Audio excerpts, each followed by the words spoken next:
Assalamualaikum warahmatullahi wabarakatuh. Apa kabar Sobat Hijau di luar sana? Semoga selalu dalam keadaan sehat walafiat. Amin. Kembali lagi bersama saya Tita Kamila sebagai host di podcast Ngopi Sore, ngobrolin pengalaman dan inspirasi seputar sosial forestry. Nah teman-teman Sobat Hijau, sebelum saya memulai podcast Ngopi Sore pada kali ini, saya mau mengawalinya dengan sebuah pantun agar saya dan kamu dan teman-teman Sobat Hijau tetap semangat. Jangan lupa bilang cakep ya. Ya, ada penggaris diberi perekat agar penggarisnya tetap kuat. Selamat beraktivitas sobat. Semoga tetap semangat. Ya, Sobat Hijau di luar sana masih bersama saya di Festival Pesona dan podcast Ngopi Sore. Ada sesuatu yang luar biasa di Festival Pesona kali ini karena bertepatan dengan Hari World Environment Day atau Hari Lingkungan Hidup Sedunia yang selalu diperingati pada tanggal 5 Juni. Pada podcast Ngopi Sore pada kali ini kita akan membahas sesuatu yang menarik dan unik karena ini merupakan sesuatu yang baru bagi saya dan mungkin juga bagi teman-teman Sobat Hijau di luar sana. Tema podcast kita kali ini yaitu terkait dengan mengenal budidaya maggot. Maka dari itu mari kita berkenalan dengan narasumber kita yang luar biasa. Ada Bapak Ari Rumanov. Apa kabar Bapak? Baik Kak Tita, alhamdulillah. Sehat ya Pak? Sehat. Saya panggil Bapak, Abang atau apa nih? Panggil apa aja lah Kak. Apa aja? Apa aja boleh. Panggil makan kali ya. Aku juga sangat senang dipanggil makan. Oke, saya panggil kakak kali aja ya biar lebih akrab. Siap Kak Tita. Ya, Kak Arif, kita perkenalan dulu kali ya sama Kak Arif. Kak Arif ini merupakan bagian dari job creation Saka Kawan dan juga sebagai praktisi budidaya manggot. Maka dari itu kita akan mendengarkan nih seperti apa sih budidaya manggot. Sebelum itu boleh perkenalan diri, aktivitasnya atau sejauh ini mungkin ada kegiatan di luar dari membudidayakan manggot itu sendiri.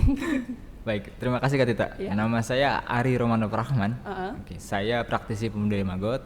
Keseharian saya memang kerjaannya seputaran sampah organik, budidaya maggot, kemudian membantu juga dari pusat pengembangan generasi lingkungan KLHK untuk mensosialisasikan bagaimana cara budidaya maggot BSF yang benar dan juga masalah pengolahan sampah organik di lingkungan rumah tangga. Oke. Jadi memang berbicara lingkungan itu nggak hanya sekedar tentang hutan ya, tetapi juga di sekitar kita yang kita hadapi setiap hari, contohnya adalah sampah.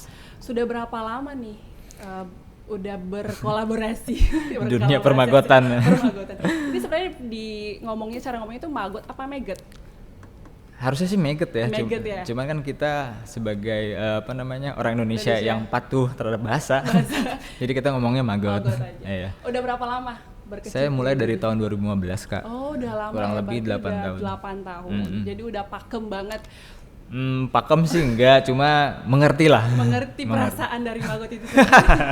Karena kan pasti beliau ini tahu apa yang diperlukan terkait dengan makanannya seperti apa, maggot ini mau dikemanakan. Nah, saya sendiri ini sangat penasaran. Boleh dijelaskan nggak sih seperti apa sih itu budidaya maggot itu sendiri, Kak? Ya, jadi budidaya maggot ini adalah proses pengembangbiakan larva. Larvanya ini hasil anakan dari lalat black soldier fly atau lalat tentara hitam. Nah, larva ini ketika black soldier fly ini melahirkan fase telur, kemudian telur ini menetas menjadi larva. Larva inilah yang berfungsi untuk menghabiskan sampah organik di sekeliling kita. 1 kilo larva atau maggot ya, itu bisa menghabiskan 10 kg sampah organik setiap harinya. Wow, 1 kilo. Biasanya 1 kilo itu berapa banyak maggotnya? Waduh, kalau suruh ngitung sih enggak Kak. Cuman pernah waktu itu iseng-iseng ya, sekitar 3.000 sampai 3.500 ekor. Oh, jadi itu satu kali makan 10 kilo atau per berapa hari? Satu kali siklus. 14, siklusnya berapa lama? 14 hari sampai 14 sampai kita bisa manfaatkan si larva itu ke hewan ternak kah atau mau jadi produk lanjutan kah, itu membutuhkan 10 kilo. 10 kilo sampah tuh gimana gedenya? 10 kilo sampah itu setengah ember cat Kak. Oh my my god. Setengah ember cat. Jadi kalau misalkan teman-teman ini nggak tahu nih kemanakan sampahnya, sampah apa tadi yang Sampah organik. Sampah organik. Sampah organik basah spesifiknya. Jadi semakin banyak sampah yang dikonsumsi larvanya ini juga itu mungkin juga membuat si larvanya ini, magotnya ini gembul gendut. Nah betul. Gitu. Apa ya? Montok saya moka. Jadi selaras sih sama program dari pemerintah bagaimana caranya mengurangi sampah itu sendiri. Ya udah kita, dan itu kan menjadi siklus untuk kehidupan makhluk hidup juga, bahwa kita yang menghasilkan sampah mengkonsumsi sebuah produk kemudian jadi sampah, terus sampah ini kembali lagi ke makhluk hidup, dan makhluknya hidupnya ini yang menghidupkan kita itu sendiri. Karena kan saya dengar tadi ini sempat ngobrol sama Kak Ari, nanti saya potongkan kambing ya. Dia udah salah tiga Kak. Udah 3 kali ya. Kak Ari ini ternyata si maggot ini udah ada planning untuk dikonsumsi manusia. Atau gini deh, sebelum kita masuk itu boleh disampaikan ke Sobat Hijau, ini maggotnya untuk apa sih sebenarnya gitu kan? Jadi Kak, kita memang sengaja membudidaya maggot ini dengan memanfaatkan sampah organik yang ada. Nah, si maggot ini kita kasih langsung ke hewan ternak, mau ke ikan atau ke unggas. Kenapa kita kasih ke mereka atau ke hewan ternak tersebut? Karena maggot ini punya protein yang cukup tinggi. Maggot basahnya 15-20%. Wow. Kemudian asam aminonya kompleks. Ketika kita sudah proses dari basah ke kering, proteinnya naik Kak. Jadi sekitar 30-35%. Nggak cuma sampai di situ, kita proses kembali ke tepung, itu proteinnya 52-55, setara dengan tepung ikan impor dari negara Latin sana. Gitu. Jadi sekalian mungkin ya amanah juga dari teman-teman gitu ya, kalau misalnya maggot ini harus sering-sering diedukasi. Orang melihat maggot ini stigmanya jorok, geli kayak kakak tadi kan gitu, belatung ya. Karena kan dia akan menjadi lalat. Betul, padahal ini hewan sejuta manfaat kalau menurut saya. Selain bisa mengendalikan lingkungan dengan memakan sampah organik tersebut, kemudian juga maggotnya dimanfaatkan protein tinggi, dan hasil sampah organik yang sudah dimakan oleh maggot atau freshnya itu menjadi pupuk organik. Oke, wait. Jadi kemana aja nih hasil dari maggotnya? Yang pertama bisa untuk pakan hewan ya? Kalau kita ada 4 produk malahan. Si maggot hidupnya ini bisa kita langsungkan ke perikanan, mau itu ikan lele, gurame, patin, nila. Kemudian kalau misalnya untuk ke peternakan, kita bisa kasih ke unggas, baik itu ayam, bebek, ataupun ke hewan-hewan peliharaan seperti sugar glider, landak, kemudian ikan-ikan misal kayak cana, atau juga dengan arwana. Seperti itu. Terus kemudian kita proses ke kering. Nah, kering ini memang yang jadi salah satu bahan baku untuk produk selanjutnya. Tapi belakangan ini maggot kering ini di Indonesia tuh sangat bagus sekali penjualannya Kak, permintaannya ya, terutama di ikan hias. Karena si maggot kering ini selain proteinnya sudah naik banyak dari maggot fresh, asam amino kompleks, dia juga bisa mempengaruhi kecerahan warna. Kecerahan warna, jadi banyak sekali peminatnya. Kemudian setelah menjadi maggot kering, baru kita proses dengan mesin press hidrolik dengan sistem heating, itu akan menghasilkan 2 produk Kak. Apa aja tuh? Tepung dan minyak. Tepung inilah yang potensial bisa menggantikan tepung ikan yang tinggi proteinnya. Tapi udah ada diproduksi? Sudah. Berarti maggot ini tidak hanya bisa dikonsumsi bahan mentah, tetapi juga dikelola menjadi bahan setengah jadi ya? Setengah jadi. Karena dari yang masih dari bentuk maggotnya udah bisa langsung dikonsumsi para hewan terus dijadikan tepung, kemudian dijadikan minyak. Katanya nih ada planning lagi mau dijadikan apa? Ayo, apa satu? Waduh. Pakan manusia ya? Iya. Sebenarnya sangat mungkin ya kayak, hanya saja tugas kami mengedukasi kalau misalnya maggot ini walaupun makannya sampah, tapi dia punya metabolisme yang sangat bagus. Sekalipun sampah itu kotor banget, ada bakteri E. coli salmonella, mereka mampu memakan itu. Kita sering membuktikannya lewat uji lab. Ketika dia makan, misalnya Pak lagi sorry, maaf ya Kak Tita. Misalnya kita kasih makan dengan kohe, kotoran hewan, itu kita taruh maggotnya di bawah kandang ayam, kemudian kita keringkan, kita uji lab, itu E. coli salmonellanya nggak ada, 0%. Jadi apalagi yang kita mau bantah gitu, kalau hewan sekecil itu punya sejuta manfaat. Iya. Ya kalau misalkan mau dipikir-pikir, ayam juga yang dipelihara di belakang rumah kan ya kita nggak tahu dia makan apa aja, tapi kan tetap dikonsumsi. Betul. Terus katanya juga bisa untuk skincare ya, Kak? Iya. Apa gimana nih, udah ada apa masih planning nih untuk skincare-nya? Sebenarnya Kandungannya. Kita beberapa kali bikin bikin produk menuju skincare.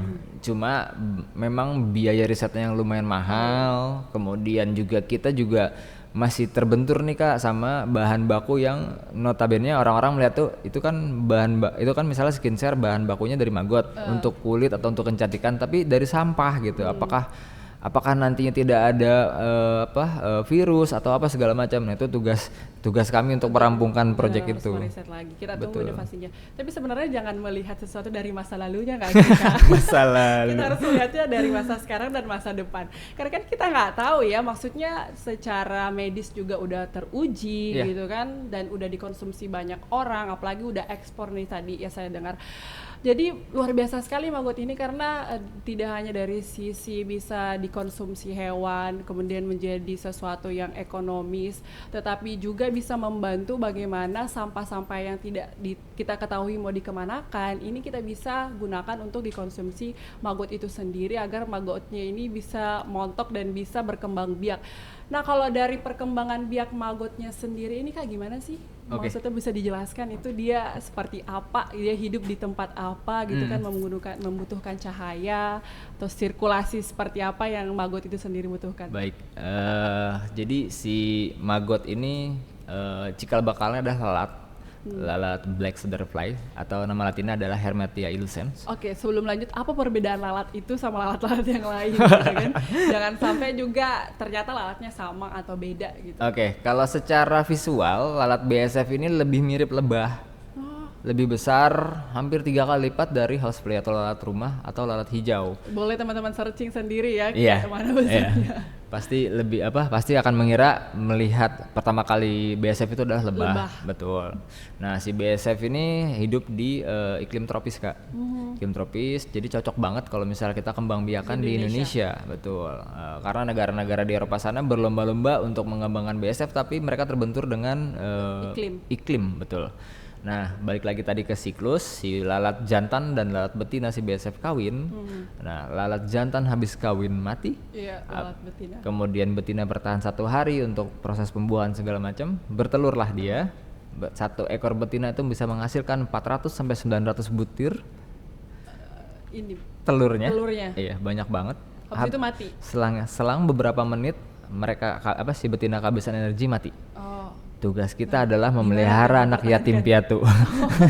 Si yatim piatu dari telur-telur. Iya, telurnya kita panen, kita tetaskan dengan suhu standar, suhu normal untuk setiap penetasan telur 27 sampai 29 derajat. Oh, cocok ya di Indonesia. Cocok banget. Kemudian telur itu akan menetas di 3 sampai 4 hari. Oke, setelah menetas, kami biasa menyebutnya baby larva atau doll. Day of larva. Nah, day of larva itu umurnya sampai 5 hari Kak. 5 hari itu masih kita kembang biakan di tempat tertentu dengan pakan tertentu, suhu yang terjaga. Setelah 5 hari baru kita pindah ke namanya biopon, tempat pembesaran. Itu ukurannya variatif, bisa 1x1, bisa 2x2 sesuai dengan jumlah populasi si maggotnya. Pindah ke biopon, kemudian barulah kita kasih makan sampah organik Kak.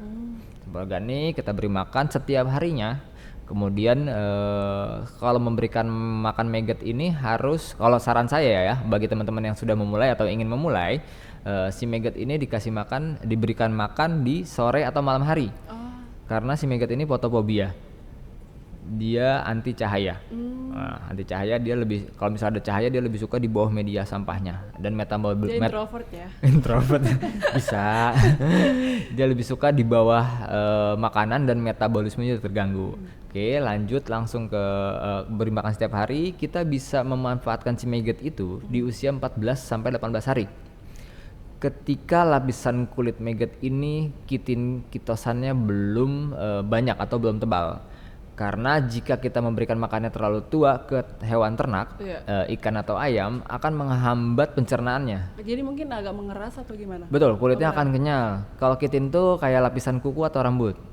yang akan sulit dicerna. Iya benar. Nah, setelah sebagian kita berikan ke hewan ternak, sebagian kita lanjutkan ke siklus untuk memutarkan siklus supaya kita berkelanjutan. Bertahan. Betul.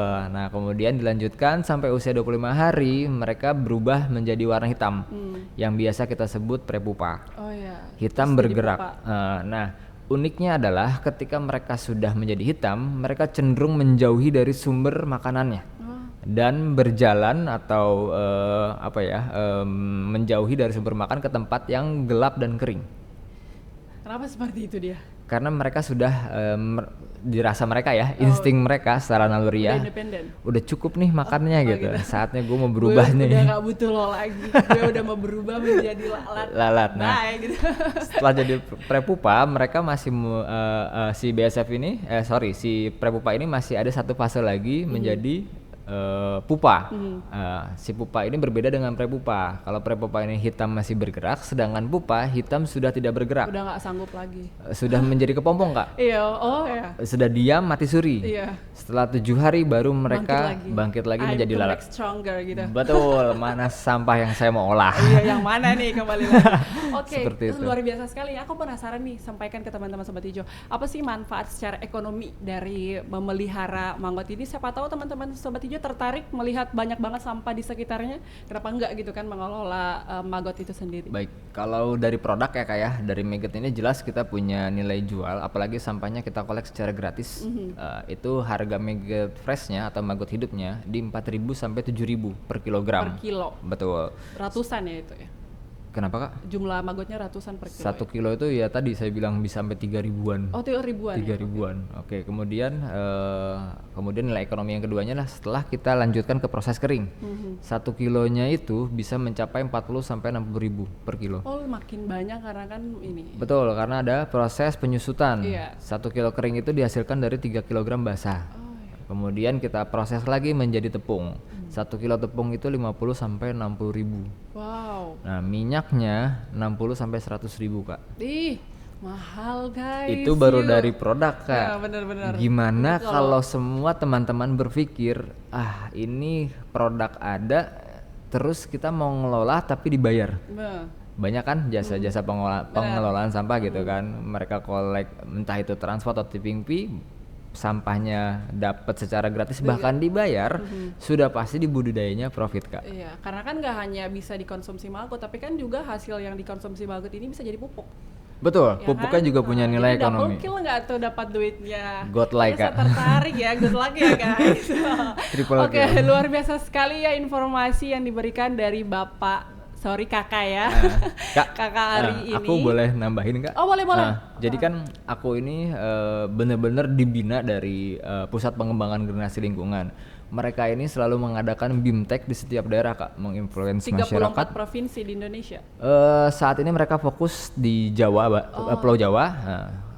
Kemudian tahun ini mereka sudah mempunyai beberapa kota yang sudah dibimtekan dengan jumlah alumni itu sekitar 200 orang atau lebih setiap kota. Sudah mandiri. Betul, dan mereka dari budidaya maggot itu sudah bisa mengurangi sampah 10,5 ton kak. Yang sejauh ini? Sejauh ini yang sampai detik ini 10,5 ton. Kemudian program ini sangat bagus banget kak, karena PLH-nya ini atau pendampingnya ini mereka tidak putus hanya sekedar BIMTEK saja, tapi mereka mendampingi selama 40 hari kak, tidak dilepas. Bahkan yang saya tahu alumni yang 1 tahun yang lalu itu masih terus berkomunikasi dan terus programnya jalan.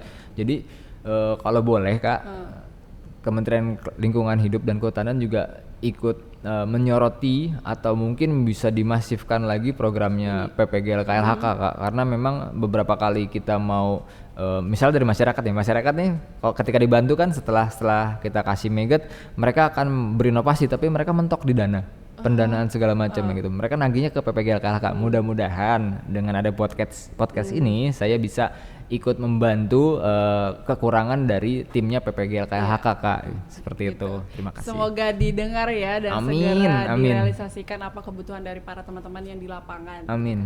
Luar biasa sekali informasi ya yang disampaikan, sangat informatif. khususnya terkait dengan bagaimana membudidayakan maggot itu sendiri. Semoga apa yang disampaikan ini bisa bermanfaat untuk teman-teman Sobat Hijau dan para teman-teman yang bingung nih mau ngapain gitu kan, bisa memanfaatkan apa yang di sekitar kita itu mengolah sampah. Kemudian ternyata ada luar biasa hari ini kita dengarkan bahwa sesuatu yang ekonomis dan menjanjikan yaitu membudidayakan maggot itu sendiri. Terima kasih banyak para Sobat Hijau dan khususnya Kak Ari yang sudah menyempatkan waktu hadir di podcast Ngopi Sore. Semoga next bisa kita ngobrol bareng lagi. Dan mungkin teman-teman bisa menghubungi langsung Kak Ari kalau misalkan penasaran ya, lewat mana nih Kak informasinya? Instagram kah? Instagram atau kontak person? Boleh. Instagramnya Ari Romanov. Ari Romanov ya, boleh langsung ke Instagramnya aja kalau penasaran terkait seperti apa sih mengelola maggot atau budidaya maggot itu sendiri. Luar biasa, sekali lagi terima kasih sudah menonton, semoga bermanfaat. Sampai jumpa di podcast selanjutnya. Assalamualaikum warahmatullahi wabarakatuh. Waalaikumsalam.